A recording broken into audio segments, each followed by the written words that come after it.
Hello students, today video is for 12th Commerce BST and today we continue our topic of principles of fuel. आज का जो हमारा principal है वो है प्रिंसिपल ऑफ ऑर्डर कि इस प्रिंसिपल के अकॉर्डिंग कोई भी अगर एक ऑर्गेनाइजेशन में कोई भी चीज़ है यानी मैन है, मटेरियल है, कोई भी चीज़ उसका फिक्स प्लेस होना चाहिए। यानी इस प्रिंसिपल में एक वर्ड जो दिया हुआ है प्रिंसिपल ऑफ ऑर्डर, ऑर्डर का मतलब इसमें कमांड नहीं है। ऑर्डर का मतलब है कि कोई भी चीज़ है एक ऑर्गेनाइजेशन में, चाहे वो मटेरियल हो चाहे वो मैन है, उसका फिक्स प्लेस होना चाहिए, यानी प्रॉपर अरेंजमेंट होना चाहिए, प्रॉपर ऑर्डर में अरेंजमेंट होना चाहिए मैन और मटेरियल का। तो ये किसको बताता है? इस प्रिंसिपल को बताता है प्रिंसिपल ऑफ ऑर्डर। आइए पढ़ते हैं। In this principle order does not mean command, but it referred to orderly arrangement of man and material that is a fixed place for everything and everyone in the organization। यानी इस principal के according हर चीज़ का orderly arrangement होना चाहिए एक organisation के अंदर। इससे क्या होगा कि अगर वो प्रॉपर ऑर्डर में चीज़ वो होगी तो उसको उस प्लेस पे अगर वो होगी तो आसानी से उस प्लेस से उसे लिया जा सकता है। इसमें टाइम वेस्ट नहीं होगा, ना ही एनर्जी वेस्ट होगी। यानी प्रॉपर अरेंजमेंट होना चाहिए किसी भी चीज़ का उस प्लेस पर। ठीक है, को फ्यूल कहते हैं। Fayol insist that there must be a fix place to keep every material and thing used in the organisation and fix place. Fayol क्या कहते हैं इस प्रिंसिपल में? वो ये कहते हैं कि कोई भी चीज़ है, कोई भी मटेरियल है, कोई भी थिंग है, उसका फिक्स प्लेस होना चाहिए एक ऑर्गेनाइजेशन में, ताकि उस फिक्स प्लेस के कारण वहाँ पर से उसे आसानी से यूज़ किया जा सके। ठीक है, देखिए अब इसके ये पढ़ते हैं हम। पॉजिटिव फैक्ट क्या है? पॉजिटिव फैक्ट देखिए, no wastage of time in search of man and material. बिल्कुल, जब वो प्रॉपर प्लेस पे होगी वो चीज़, एक अरेंजमेंट जो होगा उसका फिक्स प्लेस पे होगा, तो क्या होगा, उसको ढूंढने में टाइम वेस्ट नहीं होगा। मैन मटेरियल कुछ भी है ना। इसका मैं एग्जांपल बता सकती हूँ आपको। कोई एक वर्कर है, उसे कोई टूल की रिक्वायरमेंट है एक ऑर्गेनाइजेशन के अंदर, तो अगर वो जो टूल है वो टूल बॉक्स में प्रॉपर रखे हुए हैं या एक टूल रूम बना हुआ है इस ऑर्गेनाइजेशन के अंदर, तो वहाँ पर जाके वो वर्कर जो है आराम से जाके ईज़िली तरह से टूल रूम में जाएगा और वहाँ से टूल ले लेगा। ठीक है, टाइम वेस्ट नहीं होगा, एनर्जी वेस्ट नहीं होगी। पर अगर टूल रूम नहीं बना हुआ है, कहीं पे भी कोई चीज़ पड़ी हुई है, टूल्स ऐसे ही कहीं कहीं पड़े हुए हैं, तो क्या करेगा? पहले वो उसे ढूंढेगा, तब जाके वो टूल उसको मिलेगा। टाइम वेस्ट होगा, उसकी एनर्जी वेस्ट होगी। ठीक है, अगर इस प्रिंसिपल के अकॉर्डिंग फ्यूल यही कहते हैं कि कोई भी चीज़ वो है फिक्स प्लेस पे होनी चाहिए। सेकंड देखिए, smooth and systematic working of organisation. जब कोई चीज़ प्रॉपर प्लेस पर रखी होगी तो इससे क्या होगा, वहाँ से आसानी से वो चीज़ उठा के काम प्रॉपर होगा ना, टाइम वेस्ट नहीं होगा। तो क्या होगा, सिस्टमेटिक वर्किंग होगी तो एक ऑर्गेनाइजेशन के अंदर। ठीक है, अब देखिए इसकी कॉन्सिक्वेंसेस क्या है इस प्रिंसिपल की, जहाँ पे अप्लाई नहीं होता है प्रिंसिपल, कॉन्सिक्वेंसी क्या हो सकती हैं? फर्स्ट देखिए, wastage of time and energy in search of man and material. बिल्कुल, जब कोई चीज़ प्रॉपर प्लेस पे नहीं होगी अकॉर्डिंग टू दिस प्रिंसिपल, ये प्रिंसिपल अगर अप्लाई नहीं होगा तो कोई भी चीज़ क्या होगी, प्रॉपर प्लेस पर नहीं होगी, फिक्स प्लेस पे, तो क्या होगा, उस चीज़ को मैन या मटेरियल कोई भी चीज़ है उसको ढूंढने में टाइम वेस्ट होगा और एनर्जी वेस्ट होगी। Second, not able to contact the people at the right time. सही समय पर पीपल्स कॉन्टैक्ट कर पाने में एबल नहीं होंगे। बिल्कुल, इसमें एक एग्जांपल देती हूँ मैं। देखिए, अगर कोई एम्प्लॉय कोई भी वर्कर है, वो सुपरवाइज़र से गाइडेंस चाहता है, उसे गाइडेंस चाहिए इमीडिएटली। ठीक है, तो अगर उस सुपरवाइज़र का फिक्स कैबिन है तो सुपरवाइज़र के पास जाकर आराम से गाइडेंस लिया जा सकता है वर्कर के द्वारा इमीडिएटली। पर अगर उसका कोई फिक्स कैबिन है ही नहीं सुपरवाइज़र का, वो कहीं भी बैठ जाता है, कहीं भी है, तो उसे क्या होगा, वर्कर को पहले सुपरवाइज़र को ढूंढना होगा और ढूंढ के तब वो अपना सजेशन उससे लेगा, कोई भी गाइडेंस अगर लेना है। तो यहाँ पे क्या होगा, फिर अगर कोई भी चीज़ का मैन की अगर हम बात करें फिक्स प्लेस पे नहीं है, तो क्या होगा, वो एबल ही नहीं होंगे सही तरह से कॉन्टैक्ट करने में सही समय पर। ठीक है बेटा, तो ये प्रिंसिपल आपको समझ आ गया होगा। आइए नेक्स्ट प्रिंसिपल पर, ये प्रिंसिपल ऑफ इक्विटी।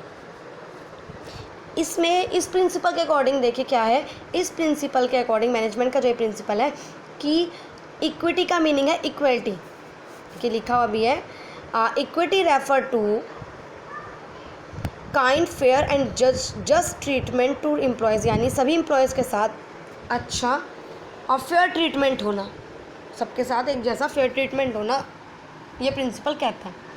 चाहे वो अकॉर्डिंग टू जेंडर हो, यानी अगर कोई मेल है या फीमेल है तो आपस में उनमें क्या हो, दोनों को सेम लेवल पर माना जाए। जब दोनों की एबिलिटी सेम है, क्वालिफिकेशन एक है, तो ये ना माना जाए कि हाँ वो फीमेल है तो वो इतना वर्कलोड नहीं कर सकती है, इतना वर्क नहीं कर सकती जितना जेंट्स कर लेते हैं, मेल कर सकते हैं, तो ये गलत है। ये थिंकिंग ना होना, सबके साथ एक जैसा फेयर ट्रीटमेंट होना, ये कहता है इस प्रिंसिपल।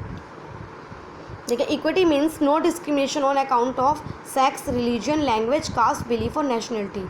यानी इन चीज़ों में कोई इक्विटी का मीनिंग यहाँ ये बताता है कि कोई भी डिस्क्रिमिनेशन का मतलब भेदभाव ना हो, सेक्स बेस पर, रिलीजन बेस पर, लैंग्वेज बेस पर, कास्ट बेस पर, बिलीफ बेस पर, लिफ और नेशनलिटी बेस पर किसी भी एम्प्लॉयज़ के साथ एक ऑर्गेनाइजेशन में क्या नहीं होना चाहिए, डिस्क्रिमिनेशन नहीं होना चाहिए। ठीक है।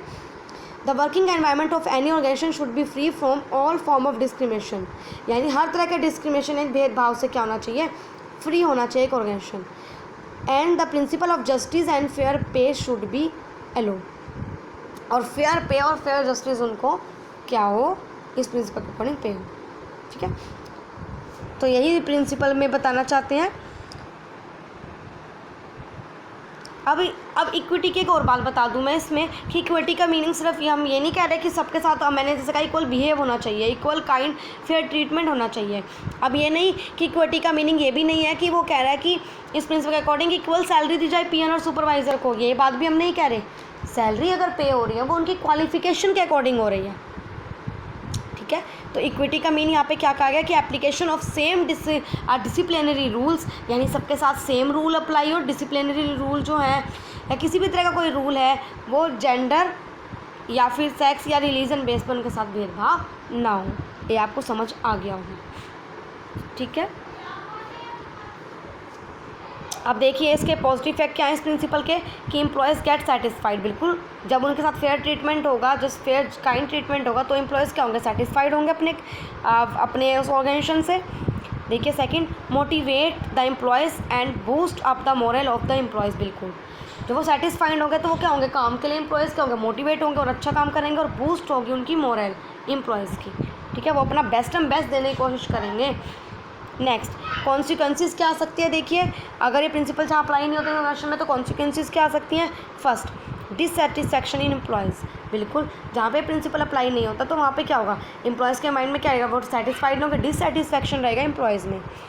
Second, increase in turnover. Turnover का मीनिंग क्या होता है, एम्प्लॉयज़ का एक प्लेस से छोड़कर दूसरे प्लेस पे जाना, यानी एक कंपनी को छोड़ के चले जाना दूसरी कंपनी में, ये होता है टर्नओवर। तो इससे क्या होगा, जब वो सेटिस्फाइड नहीं होंगे, उनके साथ फेयर ट्रीटमेंट नहीं होगा, उन्हें लगता है कि हमारे साथ सही ट्रीटमेंट नहीं हो रहा है एक ऑर्गेनाइजेशन के अंदर जैसा होना चाहिए, तो क्या होगा, उनका जो टर्नओवर है वो बढ़ जाएगा, वो उस कंपनी को छोड़ के चले जाएंगे जहाँ पर उनके साथ बिहेव अच्छा नहीं है, फेयर ट्रीटमेंट नहीं है, उनके साथ डिस्क्रिमिनेशन होगा, भेदभाव होगा, तो वो क्या करेंगे, वहाँ से छोड़ के वो दूसरी कंपनी ऑर्गेनाइजेशन को ज्वाइन करेंगे। तो ये होता है टर्नओवर, कि एक कंपनी को छोड़ के दूसरी कंपनी में जाना। तो ये इंक्रीज़ जिस कंपनी का होगा वो फिर वो कंपनी के सही, एक ऑर्गेनाइजेशन के लिए सही नहीं रहता।